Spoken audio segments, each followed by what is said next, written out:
कि आज दिल्ली का रिजल्ट आया है, एक से एक वक्तागण यहाँ बड़े बड़े ओजस्वी भाषण देते हैं। दिल्ली में लोग खुशी मना रहे हैं और ये लोग यहाँ जो है बताइए सम्मेलन कर रहे हैं। जिनका देखिए, जिनकी वोट नहीं उनका राज स्थापित हो गया है एमसीडी में भी। इनका देखिए, इनका हौसला और इनका रास्ता देखिए कि वो लोग दिल्ली में जश्न मना रहे हैं, रंग लगा रहे हैं, जिनका इतना सा वोट है और जिनका इतना बहुसंख्यक वोट है, ये यहाँ तमाशबीन बने बैठे हैं बताइए, और कह रहे हैं वोट हमारा राज तुम्हारा। सारे नेता यही कहते हैं, बताइए, कोई कमी छोड़ता ही नहीं है। मगर ये बताओ दिल्ली में आपके हिस्से में क्या है एमसीडी में? जरा दिल्ली के लोगों हाथ उठा के बताना मुझे। बड़े हमारे बहुजन मीडिया के लोगों से भी धन्यवाद कहता हूँ, झूठ मत दिखाया करो यार। क्या झूठ दिखाते रहते हो कि हम तो यहाँ किला ढा देंगे। हालात देखो आज क्या है, एक सीट नहीं जीत पाए, एक सिंगल सीट। पिछलग्गू बन के अपने हिस्से की बात भी नहीं कह सकते हो मेरे साथियों। एक साहब ने कहने का प्रयास किया था तथागत बुद्ध के बारे में, बाबा साहब की प्रतिज्ञा के बारे में, देखो क्या हुआ। ये हालात सच यही है। उनके तलवे चाट के, उनकी पूंछ बन के हम ओरिजिनल बात भी नहीं कह सकते हैं। अपने हक की बात तो छोड़िए, जो महापुरुष कह के चले गए हैं। इसलिए कह रहा हूं दिल्ली के लोग बधाई के पात्र हैं। इतनी बड़ी आबादी और फिर भी बैठना जूतों में ही है, तो मैं क्या कर सकता हूं भाई बताओ, जब आप लोग सुधरना नहीं चाहते हो। मैं तो प्रयास कर रहा हूं और मेरे साथ हजारों साथी प्रयास कर रहे हैं दिल्ली में भी कि हमारे लोग जागें, लेकिन आप आदत छोड़ने को तैयार नहीं है। तो कोई बात नहीं, हम फिर जगाएंगे, फिर आपके बीच में जाएंगे, फिर समझाने का काम करेंगे। क्योंकि अगर इस काम को हम पढ़े लिखे लोग नहीं करेंगे तो किन से उम्मीद करें? वो लोग जो सुबह उठ के काम पे निकल जाते हैं। जंग में कागजी अपराध से क्या होता है? जंग में कागजी अपराध से क्या होता है? हिम्मतें लड़ती है, तादाद से क्या होता है? क्या फर्क पड़ता है कि हम यहाँ किस संख्या में, लेकिन जितने भी हैं इतने लोग तो तैयार हैं इस आंदोलन को चलाने के लिए। इतने लोग तो तैयार हैं 2 दिन से महापुरुषों के मिशन पे काम करने के लिए। ये बहुत, जब एक एक महापुरुष संकल्प करके इतने बड़े बड़े काम करके गए, जब इतने सारे लोग जो यहाँ उपस्थित हैं और उनके परिवार के लोग, उनको सुनने वाले, उनको चाहने वाले, मानने वाले लोग धीरे धीरे काम करते रहेंगे, तो मुझे लगता है एक दिन हमारा आंदोलन सफल हो जाएगा। मैं बड़ा उम्मीद वाला व्यक्ति हूँ, ना उम्मीद नहीं होता हूँ, क्योंकि हमारे जितने पिछला अनुभव सब कहता है, जब हम महापुरुषों को पढ़ते हैं तो वो कहता है कि आंदोलन चलाना जरूरी है। क्योंकि देश तो आज़ाद 1947 में हुआ, लेकिन हमें अधिकार मिले 1950 में। तो 1950 के बाद जो आगे अधिकार मिले संविधान में तो लागू थे, लेकिन प्रैक्टिकली लागू नहीं हुए, वो सब आंदोलन से मिले। इसलिए आंदोलन चलाना चाहिए, और आंदोलन क्यों चलाना चाहिए, इसके लिए समाज को तैयार करना चाहिए, समाज को समझाना चाहिए। क्योंकि परंपरा है महापुरुषों को याद करने की। तो आज के इस मंच से मैं फूले, साहू अम्बेडकर, पेरियार, मान्यवर काशीराम, महामना रामसु वर्मा, बाबू जगदेव प्रसाद, जननायक कर्पूरी ठाकुर, माँ सावित्रीबाई फूले, माँ रमाबाई, सबको नमन करता हूँ। क्योंकि जैसे जैसे मौसम और ठंडा होगा, ठंड बढ़ती जाएगी, और जब ठंड बढ़ेगी तो हमारे लोगों को सबसे पहले, क्योंकि अभाव में रह गए लोग, सताए गए लोग, लोकतंत्र में आस्था रखने वाले लोग, उम्मीद वाले लोग, उनके ऊपर परिवार की जिम्मेदारी, वो घर के बारे में भी सोचेंगे। तो मुझे लगता है 1-1.5 घंटे 2 घंटे के भाषण से कुछ नहीं होने वाला। चंद मिनटों में जो मुद्दे हैं, मैं पूरी जिम्मेदारी से इन सभी मुद्दों का समर्थन करता हूं। इन सभी मुद्दों पे हमारा समर्थन है, और जब भी इस मुद्दों को लेकर कोई भी कार्यक्रम होगा, हम अग्रणी श्रेणी में रहेंगे, चाहे आंदोलन हो या कार्यक्रम हो। जब भी हमें याद किया जाएगा, हम सबसे आगे रहेंगे। पिछले 2 दिनों में मुझे बताने में कोई हर्ज नहीं है, क्योंकि 6 दिसंबर को पूरे भारत में अपने अपने घरों पे तमाम संगठन पार्टी चलाने वाले लोग अपने अपने मुख्यालयों पे कार्यक्रम करते हैं, इसलिए 6 तारीख में ज़्यादा लोग नहीं जुटे। और 7 तारीख में आज दिल्ली में हमारे जो लोग हैं, क्योंकि उन्होंने नगर पालिका का नगर निगम का चुनाव लड़ा है, वो सब लोग गिनती में बिजी हैं। वो सब लोग आज अपने संघर्ष की जो है समाज ने जो उनको दिया है उसके ऊपर निर्भर हैं। इस वजह से ज़्यादा योगदान हम लोग इस प्रोग्राम में नहीं कर पाए। लेकिन मैं आयोजक साथियों से भी कहूँगा, पुनः जब वो कोई कार्यक्रम करें, हौसला ना त्यागे, एक बार चर्चा विचार करके करें। तो मैं पूरी जिम्मेदारी से कहता हूँ कि समाज बहुत बलवान है, समाज बहुत ऊर्जावान है।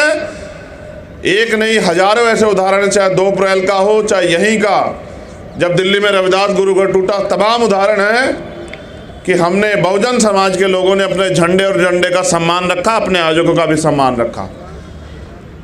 पुनः सभी वक्तागणों के जो संदेश और संदेश दोनों पे अपनी बात को आगे बढ़ाते हुए मैं समझता हूँ वाकई में हालात नाजुक हैं।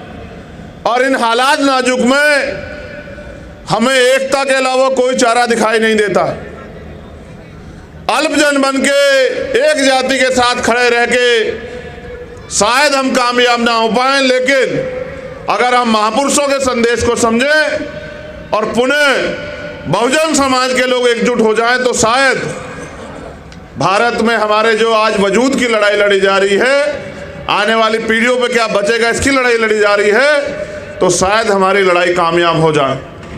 मैं तो आंदोलन चलाने वाले सभी साथियों में उम्र में सबसे छोटा हूँ, लेकिन मेरा प्रयास रहता है कि मैं कभी भी अपने कार्य से निराश ना करूँ। मैंने तो सीखा ये है और यही सिखाया है कि जब भी जहाँ भी जरूरत पड़े तन मन धन से तैयार रहना, अपने लोगों को निराश मत करना। और मैं अभी भी इस प्रयास में लगा हुआ हूँ कि राष्ट्रीय स्तर पे बहुजन समाज के लोगों में एकता बने। और मुझे लगता है कि ये प्रयास भी आने वाले समय में सफल होंगे। लेकिन निराशा इस बात की है कि भारत में महापुरुष भी बताएं, संविधान भी कहता है कि लोकतंत्र है, लोकतंत्र में जिनका वोट होता है उनका राज होता है। लेकिन भारत के लोकतंत्र में जिनकी संख्या ज़्यादा है उन पर अन्याय अत्याचार भी ज़्यादा है और वो अधिकारों से भी सबसे ज़्यादा वंचित हैं। इस मंच पे ये नाम नहीं बैठे, विचार बैठे हैं, व्यक्ति नहीं बैठे, संदेश बैठे हैं। मैं इस मंच का पुनः सम्मान करता हूँ, क्योंकि हम उम्मीद को रखने वाले लोग हैं, हमारे कंधों पे बड़ी जिम्मेदारी है। तो मैं आपसे ये अनुरोध करता हूँ कि अपनी एकता को बना के रखिए। हम सब लोग, जैसा हमारे जिम्मेदार साथी ने कहा कि पूरा आंदोलन बैकवर्ड और फॉरवर्डों के बीच है और आंदोलन अधिकारों का है, ना धर्म का है ना जात का है, हिस्सेदारी का है।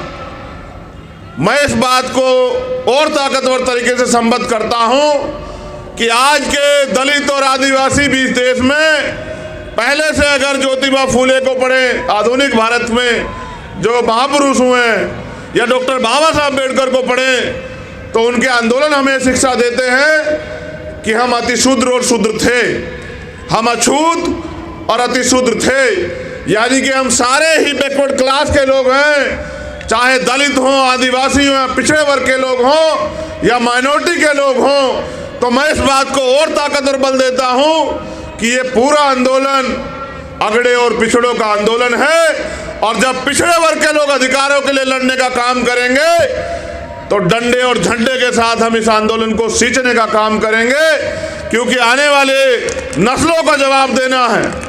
लड़ाई आपकी मेरी नहीं है, हम तो जागरूक सजग लोग हैं। आने वाली पीढ़ियों के हिस्से में क्या बचेगा?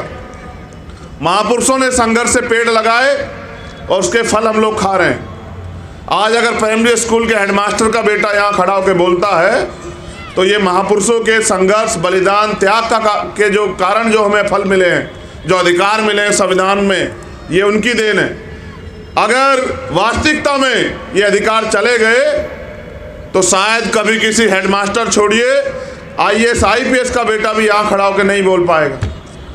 मैंने बड़ी मजबूती से महसूस किया और मुझे हमेशा साथियों ने प्रेरित किया कि पढ़िए, क्योंकि मेरी उम्र कम है तो मैं ये तो नहीं कह सकता मैं 30 साल से आंदोलन चला रहा हूँ या 40 साल से आंदोलन चला रहा हूँ या 20 साल से आंदोलन चला रहा हूँ। मैंने तो जो कुछ भी सीखा इस मंच पे बैठे हुए लोगों से या महापुरुष जो लिख के गए उससे सीखा। मुझे आज भी याद है जब मैं पढ़ता हूँ बाबा साहब अम्बेडकर के 1956 के स्टेटमेंट को, जो किताबों में लिखा हुआ है आगरा का, कि मैं तमाम तरह के अपमान, अन्याय, आरोप सह के इस कारवां को यहाँ तक लेके आ पाया हूँ। अगर आप इसको आगे नहीं बढ़ा सकते तो इसको पीछे मत जाने देना मेरे बच्चों, यही मेरा आपको संदेश है। आज तो कारवां लुट चुका है, भक्ति छोड़िए साहब, हालात देखिए क्या हो गए हैं। वो जो नेता घर से बाहर नहीं निकलते उनको आपकी और मेरी परवाह नहीं। आज मजबूर हैं हम लोग कि न्याय जन्मसिद्ध अधिकार है, फिर भी हम रोज लाशें उठा रहे हैं। राजस्थान हो या मध्य प्रदेश या दिल्ली, मैं तो दिल्ली के लोगों को बधाई दूंगा मेरे सम्मानित मंच कि आज दिल्ली का रिजल्ट आया है। एक से एक वक्तागण यहाँ बड़े बड़े ओजस्वी भाषण देते हैं। दिल्ली में लोग खुशी मना रहे हैं और ये लोग यहाँ जो है बताइए सम्मेलन कर रहे हैं। जिनका देखिए, जिनकी वोट नहीं उनका राज स्थापित हो गया है एमसीडी में भी। इनका देखिए, इनका हौसला और इनका रास्ता देखिए कि वो लोग दिल्ली में जश्न मना रहे हैं, रंग लगा रहे हैं, जिनका इतना सा वोट है और जिनका इतना बहुसंख्यक वोट है, ये यहाँ तमाशबीन बने बैठे हैं बताइए, और कह रहे हैं वोट हमारा, राज तुम्हारा। सारे नेता यही कहते हैं, बताइए, कोई कमी छोड़ता ही नहीं है। मगर ये बताओ दिल्ली में आपके हिस्से में क्या है एमसीडी में, जरा दिल्ली के लोगों हाथ उठा के बताना मुझे। बड़े हमारे बहुजन मीडिया के लोगों से भी धन्यवाद कहता हूँ, झूठ मत दिखाया करो यार, क्या झूठ दिखाते रहते हो कि हम तो यहाँ किला ढा देंगे। हालात देखो आज क्या है, एक सीट नहीं जीत पाए, एक सिंगल सीट। पिछलग्गू बन के अपने हिस्से की बात भी नहीं कह सकते हो मेरे साथियों। एक साहब ने कहने का प्रयास किया था तथागत बुद्ध के बारे में, बाबा साहब की प्रतिज्ञा के बारे में, देखो क्या हुआ। ये हालात है, सच यही है। उनके तलवे चाट के, उनकी पूंछ बन के हम ओरिजिनल बात भी नहीं कह सकते हैं। अपने हक की बात तो छोड़िए जो महापुरुष कह के चले गए। इसलिए कह रहा हूं दिल्ली के लोग बधाई के पात्र हैं। इतनी बड़ी आबादी और फिर भी बैठना जूतों में ही है, तो मैं क्या कर सकता हूं भाई बताओ, जब आप लोग सुधरना नहीं चाहते हो। मैं तो प्रयास कर रहा हूं और मेरे साथ हजारों साथी प्रयास कर रहे हैं दिल्ली में भी कि हमारे लोग जागे, लेकिन आप आदत छोड़ने को तैयार नहीं है।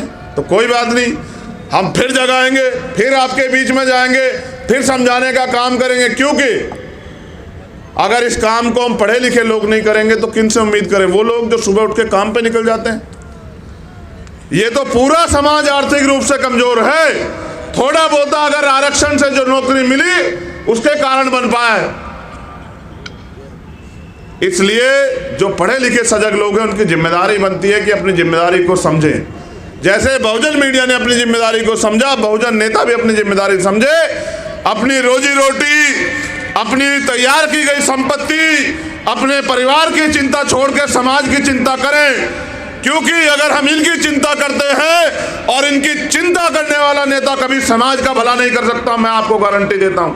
आप मेरी बात को याद रखना, जो परिवार की और अपनी संपत्ति की परवाह करेगा। मेरे ऊपर कितने आरोप लगा लो, कितनी बुराई कर लो, कितने ही जो है तमाम तरह की मुसीबतें खड़े कर दो, लेकिन पूछो आने वाली पीढ़ी आपसे भी पूछेंगी। आप जहां भी हैं, जिस दल में भी हैं, वहीं बैठ के दूसरे लोगों से सीख लेके अपने समाज के बारे में सोचो। ऐ मेरे बहुजन समाज के लोगों, कारवां लूट चुका है। ईवीएम पे रोते रहो, आरक्षण पे रोते रहो, किसी और चीज पर रोते रहो। एक वोट का अधिकार बाबा साहब अम्बेडकर दे के गए आपको कि इस वोट से इस देश में आपका राज आएगा। और इस उम्मीद के साथ चले गए कि आने वाली पीढ़ियां समझेगी। कहा 10 डॉक्टर, 10 इंजीनियर, 10 वकील जिस समाज में तैयार हो जाएंगे उनको कोई नहीं रोक सकता। बताओ रुके नहीं रुके हो?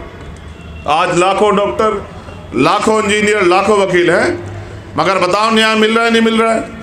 मेरे काबिल साथी यहाँ बैठे हैं, कह रहे थे ईडब्ल्यूएस पे फैसला आएगा हमारे पक्ष में, और एक दो काबिल और बैठे वो हंस भी रहे थे।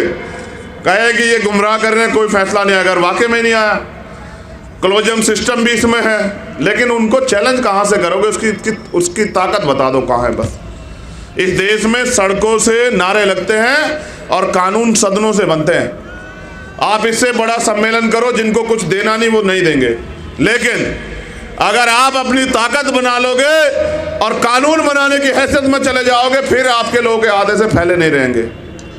तो मैं मेरे सोए हुए बहुजन समाज के लोगों, चाहे कितनी भी निंदा करो, कितना भी विरोध करो, लेकिन हालात देखो कि आज हालात क्या है।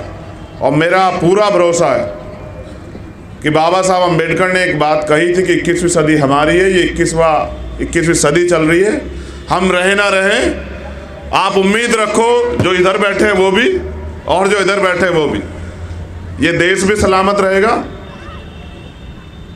हमारा राज भी आएगा और महापुरुषों का सपना पूरा, क्योंकि बाबा साहब अम्बेडकर झूठे नहीं हो सकते, उनकी औलादे झूठी हो सकती है, नालायक औलादे, सच्चे औलादे भी झूठी नहीं है और बाबा साहब अम्बेडकर भी झूठे नहीं। अगर ज़्यादा लोग नहीं कर रहे हैं, कुछ तो कर रहे हैं, और जो दांव पे लगा के कर रहे हैं उनका बहुत बहुत धन्यवाद। पुणे आयोजकों का धन्यवाद, इस उम्मीद के साथ कि सजग रहिए, जिम्मेदार बनिए, अपनी जिम्मेदारी को समझिए। जो महापुरुषों के आंदोलन से आपको मिला है, उसके बाद आपकी जिम्मेदारी बनती है कि समाज की जिम्मेदारी भी आपकी है। पुनः फिर मुलाकात होगी। जय भीम।